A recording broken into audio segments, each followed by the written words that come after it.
بسم اللہ الرحمن الرحیم۔ السلام علیکم ناظرین۔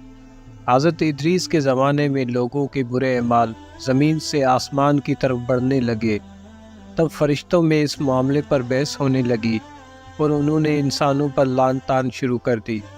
تب اللہ تعالیٰ نے فرمایا کہ لوگوں میں نفس اور غصہ رکھ دیا گیا ہے، جس کی وجہ سے اس سے گناہ سرزد ہو جاتے ہیں، اور اگر تمہیں بھی زمین پر اتارا جائے اور تمہارے اندر بھی نفس اور غصہ بھر دیا جائے تو تم سے بھی گناہ سرزد ہوں گے۔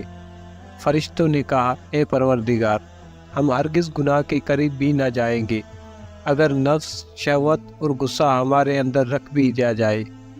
اللہ تعالیٰ نے فرمایا، تم اپنے اندر سے فرشتوں کو چن لو تاکہ ہمیں حقیقت معلوم ہو سکے۔ انہوں نے ہاروت اور ماروت، جو عبادت اور صلاحیت میں بہت قابل تھے، انہیں چن لیا۔ اللہ تعالیٰ نے ان کے اندر شہوت اور غصہ رکھ کر فرمایا کہ زمین پر جاؤ اور لوگوں کے درمیان حکومت کرو، اور انہیں شرک، قتل کرنا، زنا کرنا اور شراب پینا وغیرہ کے لیے ممانعت فرمائی، اور یہ بھی فرمایا کہ تمام دنیا میں رہو اور انصاف کے کام میں مستعد رہو، اور شام کے وقت یہ اسماء اعظم پڑھ کر آسمان پر چلے آؤ، اور پھر فجر کے وقت نیچے اترو۔ ہاروت اور ماروت 1 مہینے تک اسی طرح آتے اور جاتے رہے، صبح زمین پر جاتے اور رات میں اسماء اعظم پڑھ کر رات میں آسمان پر آ جاتے۔ اس دوران زمین پر شہرت پھیل گئی کہ 2 اشخاص بہت ہی نیک ہیں اور ہر معاملے میں انصاف سے فیصلہ کرتے ہیں، اور ہر فیصلہ کسی بھید بھاڑ کے بغیر کرتے ہیں۔ اچانک ایک عورت جس کا نام زہرا تھا، وہ بہت ہی حسین و خوبصورت تھی۔ وہ ایران کی تھی۔ اس کا لقب اس کے ملک میں بہت مشہور تھا۔ بہت ہی قیمتی اور دیدہ زیب لباس پہنتی تھی۔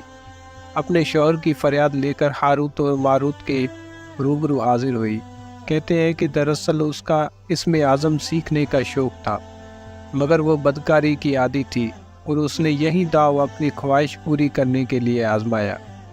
بہرحال یہ دونوں فرشتے زہرا کو دیکھ کر اس پر دل فریقہ ہو گئے اور اس کے ساتھ بدکاری کی خواہش ظاہر کی۔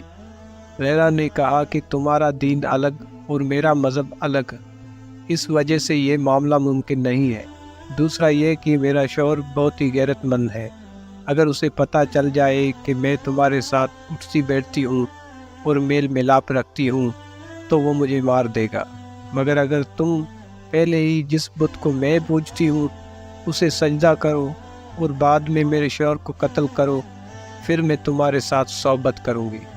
ہاروت ماروت نے کہا، معاذ اللہ، شرک اور قتل بہت بڑے گناہ ہیں، ہم یہ کام ہرگز نہ کریں گے۔ یہ جواب سن کر زہرا چلی گئی، مگر ان کے دل پہ اتنی بے چینی چھا گئی کہ انہوں نے دوسرے دن زہرا کو پیغام بھیجا کہ ہم تمہارے گھر مہمان بن کر آئیں گے۔ زہرا نے جواب کہلوایا کہ ضرور آئیے۔ زہرا نے اپنے مکان کو خوب سجایا اور اپنے حسن کو بھی خوب دوبالا کیا۔ خوب سجایا، خوب سولہ سنگار کیا اور اپنی عادت کے مطابق شراب کی بوتلیں بھی تیار کی۔ جب ہاروت اور ماروت اس کے گھر پہنچے تو زہرا نے کہا، چلو میں نے تمہیں 4 چیزوں میں سے ایک کا اختیار دیا، اس میں سے مرضی کے مطابق ایک کام کر لو، یا تو اس مورتی کو سجدہ کرو، یا میرے شوہر کو قتل کر دو، یا اسم اعظم مجھے سکھا دو، یا شراب پی لو۔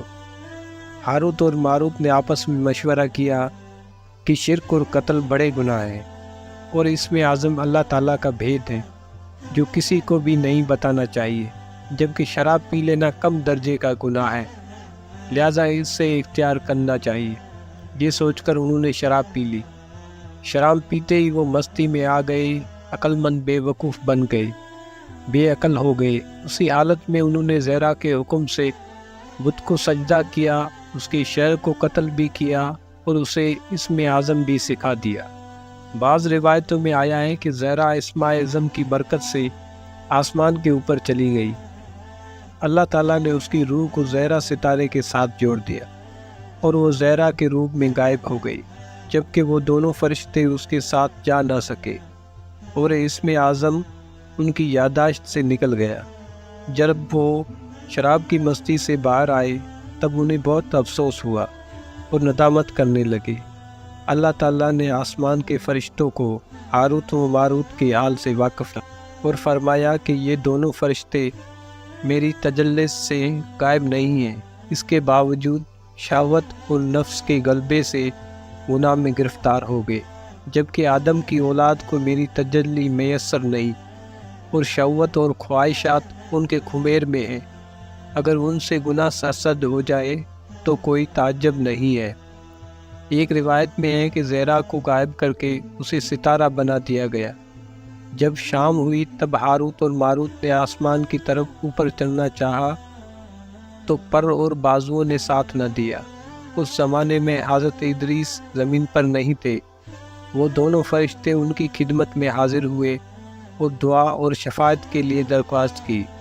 اللہ کی بارگاہ سے حکم ہوا کہ اس گناہ پر تمہیں اس کی سزا تو ضرور ملے گی، مگر اتنی چھوٹ دی جائے کہ دنیاوی یا آخرت کے عذاب میں سے کسی ایک کا اختیار دیا جاتا ہے، جو چاہو پسند کر لو۔ فرشتوں نے دنیاوی عذاب کو آسان سمجھا، کیونکہ یہاں کا عذاب تو بہت جلد ختم ہونے والا ہے، اس لیے آج تک وہ بابل شہر کے آگ بھرے ہوئے ایک کنویں میں الٹے لٹکے ہوئے ہیں۔ حضرت علی سے ایک روایت ہے کہ حضور صلی اللہ علیہ وآلہ وسلم نے فرمایا کہ اللہ زہرا پر لعنت کرے کہ اسی نے ہاروت و ماروت کو فتنے میں ڈالا۔